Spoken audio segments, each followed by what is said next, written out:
para pangemban-pangembating praja miwah para satriyaning nagari ingkang maha berbudi polaksana kang pantes tinurat miwah tinulada para tamu kakung putri ingkang kinurmatan sumarambah para kadang kuda werda minulya.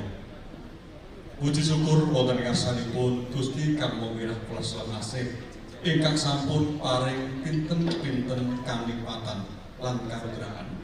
Dumateng panjenengan sedaya saking kula sumarambah sedaya titahipun satemah dinten menika sedaya saged kempal wonten ing papan menika kanthi bagas lan laras tebih saking samrikala. Para tamu kakung putri ingkang winantu ing pakurmatan. Keparengna kula sowan wonten ngarsa panjenengan pundi dawuhipun Bapak Haji